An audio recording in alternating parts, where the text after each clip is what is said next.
आज प्रत्येक शेतकरी प्रयोगशील बनला पाहिजे। आपल्याला सोसायटीचा कर्ज फेडण्यासाठी शेती नाही करायचं आहे, आम्हाला कोणाचं सबसिडी नको आहे।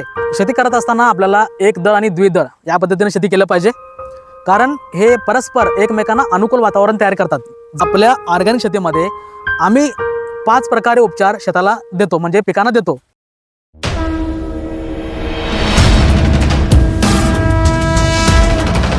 नमस्कार मित्रांनो, मी नारायण पाटील आणि तुम्ही पाहत आहात ज्ञान माध्यम यूट्यूब चॅनल। मित्रांनो, आपल्या आणखीन एका नवीन व्हिडिओमध्ये आपलं सर्वांचं स्वागत आहे। मी आज आपल्या कष्टकरी व प्रामाणिक शेतकरी शेतामध्ये आहे। बेळगाव जिल्ह्यातील तिगडी या गावामध्ये आज आपण आलेलो आहोत। मित्रांनो, माझ्या पाठीमागे जे तुम्ही प्लॉट बघत आहात हा 100% ऑर्गॅनिक पद्धतीने केलेला आहे। हा प्लॉट 1 एकरामध्ये हा प्लॉट आहे आणि याला खर्च 7200 रुपये इतका आलेला आहे। आणि मित्रांनो, या शेतकऱ्यांनी ह्या ज्वारीसोबतच काकडीचा पण मिश्र पीक घेतलेला आहे। हा 5 नंबर ज्वारी पीक आहे। सध्या त्यांची काकडीची तोडणी चालू आहे। दर 2 दिवसाआड त्यांना 4 क्विंटल काकडी मिळत आहे। मित्रांनो, विचार करा, सरासरी आपण आज बाजारभाव धरला तरी त्यांनी केलेला खर्च आज फिटलेला आहे। म्हणजे इथून पुढे जे त्यांना उत्पन्न या शेतामध्ये मिळणार आहे ते फक्त आणि फक्त नफा असणार आहे।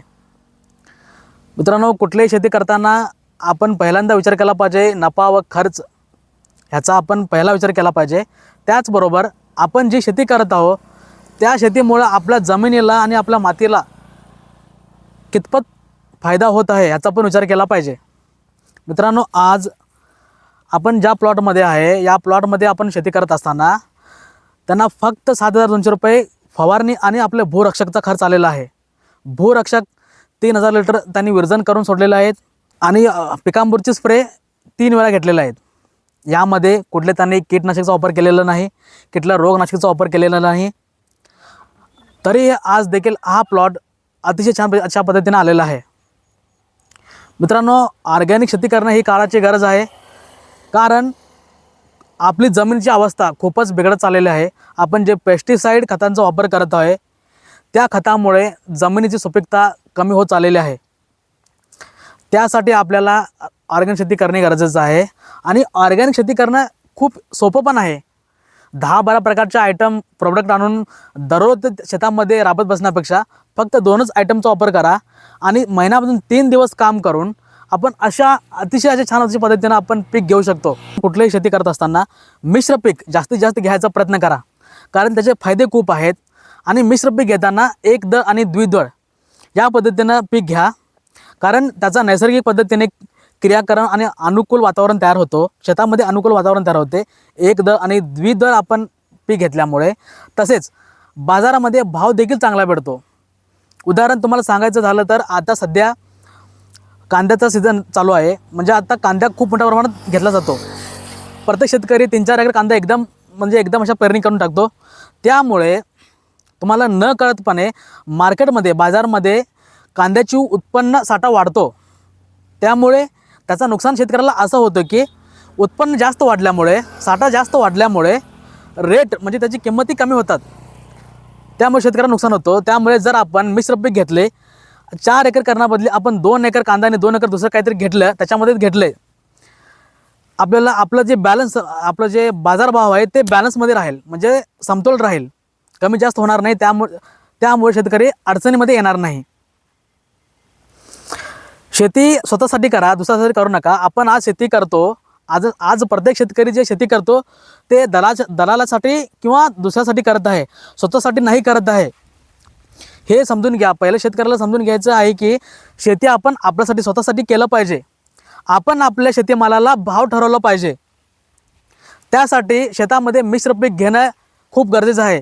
मिश्र पीक घेतला तर एका पिकामध्ये जरी रेट गेला तरी दुसऱ्या पिकाला रेट 100% मिळून जातो। दलालच्या या षडयंत्रातून मुक्त व्हा। हे खूप मोठं षडयंत्र आहे जे तुम्हाला फसवलं जात आहे। आज आपण कुठलं पण शेती करत असताना कंपनीशी तुमचा टाईप होतो। आज मी जागोजागी पाहत आहे, प्रत्येक शेतकरी कुठल्या ना कुठल्या तरी कंपनीसोबत टाईप केलेला आहे। ते कंपनी तुम्हाला रोप पुरवते, तेच कंपनी तुम्हाला औषध पुरवते। हे खूप मोठं षडयंत्र आहे, ह्याच्यातून मुक्त व्हा। हे शेत तुमचं आहे, शेती तुमच्या पद्धतीनं करा। तुम्हाला ज्या पद्धतीने योग्य होते त्या पद्धतीने शेती करा। उगाच तुम्ही कुठल्या तरी कंपनीची टाईप करून त्याच्याकडूनच औषध खत आणून त्याला नफ्यामध्ये ठेवत आहात. तुम्ही शेती फक्त त्याच्यासाठी करता, तुम्ही राबत आहात. हे कुठं ना कुठंतरी थांबलं पाहिजे. आणि सगळ्यात महत्त्वाचं म्हणजे आपण ज्या पेस्टिसाईड खताचा वापर करत आहे, केमिकलचा वापर करत आहे, त्यामुळे जमिनीमध्ये काहीच राहिलेले नाही आहे. मित्रांनो, जमिनीमध्ये अरबो खरबो जीवाणू सूक्ष्माणूची संख्या असते. आज आपण पेस्टिसाईडचा वापर केल्यामुळे आज शेतामध्ये साधं गांडूळ देखील आपल्याला पाहायला मिळत नाही.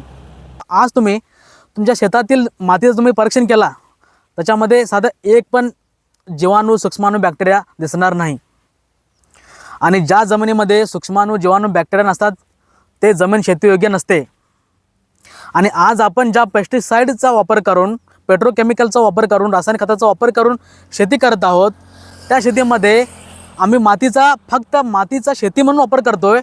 त्या पिकांना ग्रोथसाठी, त्या पिकाच्या वाढीसाठी आपण त्या मातीचा वापर करत नाही. आपण म्हणजे ते झाड त्या मातीचा वापर करत नाही, कारण त्या मातीमध्ये काहीच नाही आहे. जे आपण वर्ण जे टाकतो त्यावरूनच आज शेती आपल्याला दिसत आहे. म्हणजे ही शेती नाही, जे रासायनिक पद्धतीने करतात ते शेती दिसत आहे. म्हणजे खूप संशोधन करण्यासारखा विषय आता जटिल बनत चाललेला आहे शेतीमध्ये. एका महिन्याच्या मागे दिल्लीमध्ये जे बॉम्बस्फोट झाला, आतंकवादीने जे बॉम्बस्फोट घडून आला, त्यावेळी भयानक प्रचंड प्रमाणात अमिनो नायट्रेट मिळाला. हां मित्रांनो, बॉम्ब तयार करण्यासाठी अमिनो नायट्रेट लागतोय. आणि शेतामध्ये आपण जे यूज करतो ते अमिनो ॲसिड, अमिनो सल्फेट, ह्याच्यामध्ये काही फार फरक नाही आहे मित्रांनो. समजून घ्या, आता तरी समजून घ्या. तुमच्या पुढं आहे उदाहरण. ज्या कंपन्या गेल्या महायुद्धामध्ये, प्रथम आणि द्वितीय महायुद्धामध्ये केमिकल वॉरफेअरसाठी, बॉम्ब तयार करण्यासाठी केमिकल पुरवत होते, त्या कंपन्या आज आपल्या देशामध्ये शेतीसाठी खाद्य म्हणून खत देतात. त्या खताचा आपण आज वापर करत आहोत. आपल्या समोर आहे उदाहरण, दिल्लीचं उदाहरण आहे. तिथं कुठं 300 किलो असं काहीतरी त्यांना अमिनो नायट्रेट मिळालेलं आहे, सापडलेले आहे. बघा, आपण किती खालच्या थराला गेलेलो आहोत, पातळीला गेलेलो आहोत शेती करण्यामध्ये. आज आपल्या पद्धतीनं, ऑर्गॅनिक पद्धतीनं आपण शेती करत असताना आपल्याला खर्च काहीच नाही आहे आणि श्रम पण काहीच नाही आहे. महिन्यामध्ये तुम्हाला फक्त 4 ते 5 दिवस काम करावं लागते, तेवढंच काम करायचं आहे. आणि शेती, हे बघा माझ्या पाठीमागे जे तुम्ही बघत आहात, हा प्लॉट, या गावामध्ये असा प्लॉट कोणाचाही नाही आहे.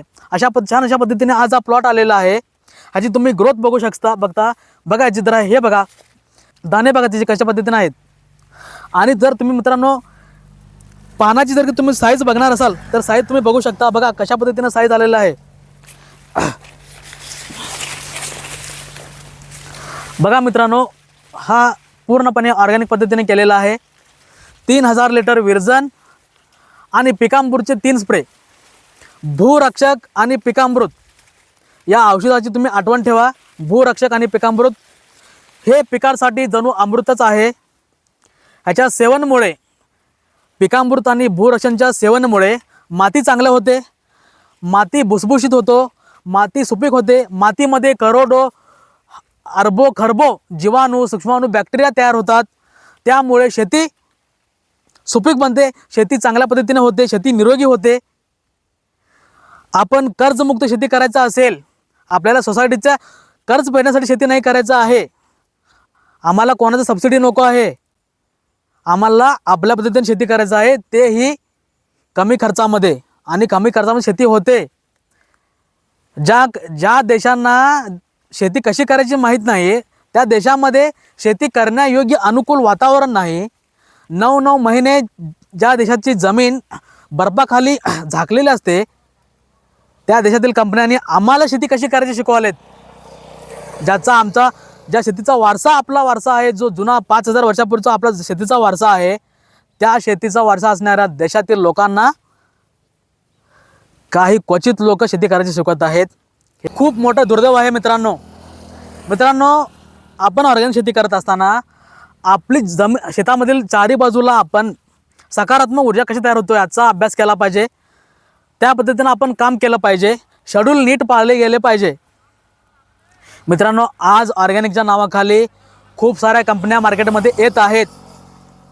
खूप सारे कॉर्पोरेट लोक, हां, जे व्हाईट कॉलरचे लोक असतात, जे ज्या लोकांना शेतीमध्ये काहीच गंधसुद्धा माहीत नसतो, ABCD सुद्धा माहीत नसतो, ते लोक आज शेतीमध्ये येऊन शेती करायला शिकवत आहेत. त्यांच्यापासून सावध राहा. आणि मित्रांनो, आपण आपल्या पद्धतीने शेती करत असताना माती सुपीक होते, त्याचबरोबर मातीचा ऑर्गॅनिक कार्बन हा खूप महत्त्वाचा आहे. ऑर्गॅनिक कार्बन चांगल्या पद्धतीने सुधारतो, वाढ होते त्याच्यामध्ये. आज भारतातील शेतीचा ऑर्गॅनिक कार्बन चेक केला तर 0.1% असा येतो, आणि रशियासारख्या देशाचा ऑर्गॅनिक कार्बन चेक केला तर 4% एवढा आहे. विचार करा किती दुर्दैव आहे. आज शेती असंच चालली, असंच पेट्रोकेमिकल पेस्टिसाइडचा वापर करत चालली तर येत्या 10 वर्षामध्ये आपले जमीन बंजर होतात आणि आपल्या जमीनमध्ये काहीच येणार नाही, पिकणारच नाही. 65% ज्या देशामधील 65% लोक कृषीवर आधारित आहे. भारत हा देश कृषीप्रधान देश असे आपण म्हटलं जाते. त्या देशाची अवस्था, कृषीची अवस्था अशा प्रकारे बिघडत चाललेली आहे. मित्रांनो, मला वाटते पहिलीपासून ते पदवीधरपर्यंत शाळेमध्ये शेती हा विषय कंपल्सरी केला पाहिजे. कारण शेतीमध्ये शिकण्यासारखं खूप काही आहे आणि प्रत्येक शाळेचा 5 एकर जमीन असला पाहिजे. त्या जमिनीमध्ये रोज 1 तास विद्यार्थ्यांना शिकवलं पाहिजे शेती कशी करायची, तरच कुठं ना कुठं तरी शेती सुधारणार आहे. आज प्रत्येक माणूस स्वार्थी बनत चाललेला आहे. आज प्रत्येक माणूस क्वांटिटीकडे लक्ष देत आहे, पण क्वालिटीकडे कोणी लक्ष देत नाही आहे. शेती करत असताना आपल्याला एक दळ आणि द्विदळ या पद्धतीने शेती केलं पाहिजे.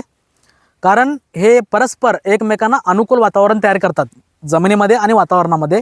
त्यामुळे पिकं निरोगी राहतात, कुठल्याही रोगराई येण्याचा प्रादुर्भाव कमी होतो. त्यामुळे एक दळ आणि द्विदळ अशा पद्धतीनं पीक केलं पाहिजे.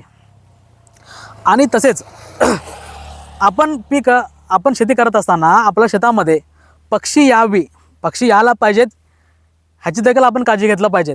आज आपण तणनाशक आणि केमिकलचा वापर फवारणी स्प्रे केल्यामुळे जास्त करून शेतामध्ये पक्षी वगैरे येत नाहीत, कमी प्रमाणात येतात आणि त्याचासुद्धा वाईट परिणाम होतो. ज्या शेतामध्ये पक्षी येतात त्या शेतामध्ये किडी जास्त काळ टिकू शकत नाहीत. हे एक शेती करायची पद्धत आहे आणि हा फार जुना पद्धत आहे. पण आज आपण जास्त उत्पादन घेण्याच्या नादामध्ये शेताच्या बांधावर असलेली सर्व झाडे कापून टाकलेले आहेत. त्यामुळे पक्षी येत नाहीत. म्हणून पक्षी येण्यासाठी आपल्याला आपल्या 1 एकर असू दे किंवा 2 एकर शेतामध्ये आपलं जितकी शेत असते तेवढ्या शेतामध्ये जागोजागी पक्षी येण्यासारखं बी पेरलं पाहिजे. उदाहरण त्यानं येऊन असं समजा, उदाहरण कुठलं पण बी ते पक्षी खातात. जसले झाडं आपण शेतामध्ये लावली तर पक्षी येतील, ते पक्षी त्या दाण्याबरोबरच पिकावर असलेले कीड पण खातील. त्यामुळे कीटनाशकाचा वापर करावा लागत नाही, ऑटोमॅटिकली कीड कंट्रोल आपण करू शकतो. तसेच पक्षी शेतामध्ये फिरत असेल तर 50% रोग पण निवारण होतो, म्हणजे 50% रोगावरती पण आपण नियंत्रण आणू शकतो. त्यासाठी शेतामध्ये पक्षी येणं गरजेचं आहे. त्याचबरोबर वेलवर्गीय पीक असेल तर फूल देणारे जे पिकं आहेत त्या पिकामध्ये पॉलिनेशन म्हणजेच परागीकरण होणं खूप महत्त्वाचं असते. परागीकरण व्यवस्थित पद्धतीनं झालं तरच उत्पन्न वाढतो, नाहीतर उत्पन्न वाढत नाही. त्यामुळे शेतामध्ये मधमाशांचा पण येणं खूप महत्त्वाचं असतं, पण आज ते रेअर झालेत, कुठं दिसत पण नाहीत. त्यासाठी आपली जमीन, आपली शेती चारही बाजूने आपल्याला सकारात्मक ऊर्जेने तयार केलं पाहिजे. सकारात्मक ऊर्जा तयार करावं लागते. त्यासाठी आपल्या ऑर्गॅनिक शेतीमध्ये आम्ही 5 प्रकारे उपचार शेताला देतो, म्हणजे पिकांना देतो. त्यामधले पहिला उपचार आहे ते म्हणजे भूरक्षक. त्याची 3000 लिटर विरजण जमिनीमध्ये द्यावं लागते.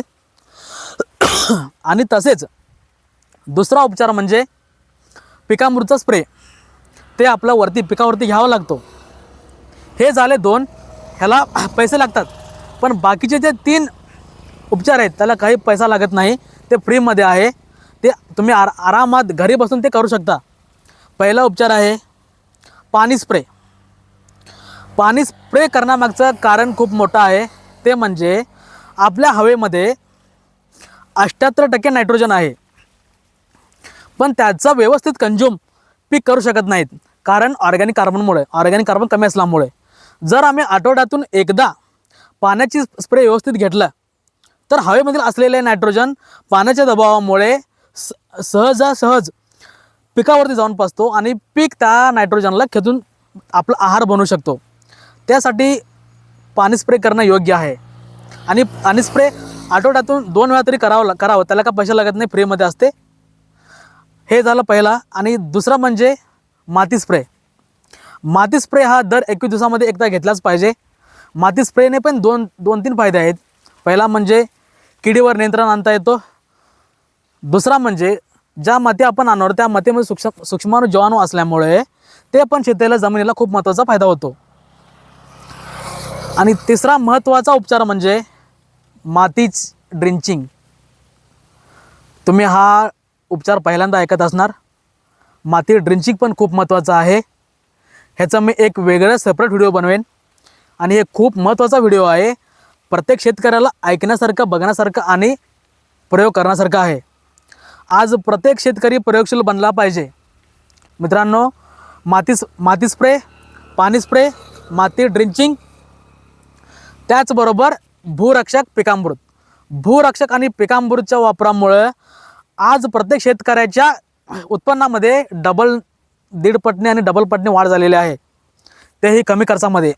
आज तुम्ही इथंच बघू शकता, या शेतकऱ्यांनी आपल्या काकडीच्या पिकामध्ये काकडीचे तो तोडणी झालेत, त्यामध्ये त्यांचा आता पूर्ण खर्च गेलेला आहे.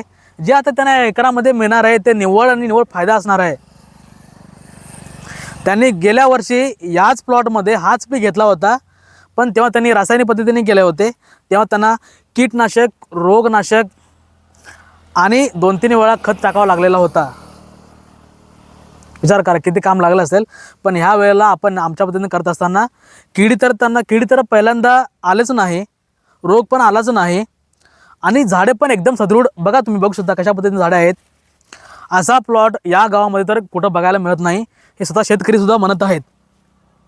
माझ्या अंदाजे 1 एकरामध्ये 40 पोती ज्वारी व्हायला पाहिजेत आणि 100% होणार. आणि त्याचा पण मी व्हिडिओ टाकेन चॅनलवरती. मित्रांनो, शेती खूप सोपं आहे. तुम्ही जटिल करून घेतलेलं आहे, त्याला अवघड केलेलं आहे. आज प्रत्येक शेतकऱ्याची मानसिकता वेगळी आहे. मानसिकता बदलली तर शेती बदलणार, शेती बदलली तर क्रांती होणार. आणि ज्या पद्धतीनं हरित क्रांती झाली होती, आता त्याच पद्धतीनं ऑर्गॅनिक क्रांती झाली पाहिजे, कारण हा काळाची गरज आहे. जगामध्ये भारत हा एकच देश असा आहे, त्या देशामध्ये 12 महिने आपण अनुकूल वातावरण असते शेती करण्यायोग्य. 3 ऋतू असतात. हे फक्त भारतामध्ये 3 ऋतू असतात, हिवाळा, पावसाळा आणि उन्हाळा. बाकीच्या देशामध्ये फक्त 2च ऋतू असतात. असा अनुकूल, एक दैवीय ताकद असलेल्या, ईश्वरची कृपा असलेल्या देशामध्ये आणि शेतामध्ये आपण कुठल्या तरी ज्यांची शेती करायची लायकी म्हणतो, मी डायरेक्ट तुम्हाला म्हणतो लायकीच नाही, योग्यता नाही, असल्या देशाची ऐकून आपण आज आपल्या देशाची वाट लावलेला आहे. अजून पण वेळ गेलेला नाही मित्रांनो. शेती कधीही कुठं पण जाऊन आपण सुधारू शकतो. माती ही एक अशी गोष्ट आहे, माती आणि लेवर ते कुठल्याही स्टेजला जाऊन रिकवर होऊ शकतात. पण ते आता केलं पाहिजे, कारण आता नरड्याला आलेलं आहे पाणी. समजून घ्या मित्रांनो. सांगायचा उद्देश एकच आहे की शेती वाचली पाहिजे, शेतकरी वाचणार. शेती वाचली तरच शेतकरी वाचणार, शेतकरी वाचला तरच देश वाचणार आहे. आज भारत हा देश बाहेरून आंतरराष्ट्रीय स्तरामध्ये खूप स्ट्रॉंग आहे, पण तेच भारत आतून पोखरला गेलेला आहे. आज प्रत्येक गावामध्ये एक तरी कॅन्सर पेशंट आहेच. आज पंजाबसारख्या राज्यामध्ये प्रत्येक 5 व्यक्तीच्या मध्ये 1 कॅन्सर पेशंट आढळतो. शुगर, ब्लड प्रेशर यासारख्या रोग कुठून आले? यासारख्या रोग, या सर्व रोग उत्पत्ती झाले हे फक्त पेट्रोकेमिकलच्या वापरामुळे. आणि मित्रांनो, शेताच्या बांधाला झाडं असू द्या, झाडं पाहिजे. वातावरणचा सगळ्यात जास्त फटका आपल्या शेतकरी मित्रांना बसतो, आपल्याला बसतो. आणि आपलं जे आपण पंचमहाभूत, नवग्रह, गोमाता, भूमाता याचा वापर करून शेती करत आहे, ह्याच्या बॅलन्सवरतीच आपलं पर्यावरणचा बॅलन्स टिकलेला आहे. त्या शेतामध्ये झाडांची पण तेवढंच महत्त्व आहे. म्हणून शेताच्या बांधाला झाडं पण असणं योग्य आहे. होईल तेवढं शेतकऱ्यांनी चॅनल सबस्क्राईब करा, आपल्याशी जुळा, आपल्या संपर्कात राहा. आणि मित्रांनो, हा व्हिडिओ जास्तीत जास्त लोकांना शेअर करा, कारण हा व्हिडिओ शेअर झाला पाहिजे, ही काळाची गरज आहे. तसेच सगळ्यांना विनंती आहे, सगळ्यांनी थोडं थोडं तरी काय होईना ऑर्गॅनिक शेतीकडे वळा. धन्यवाद.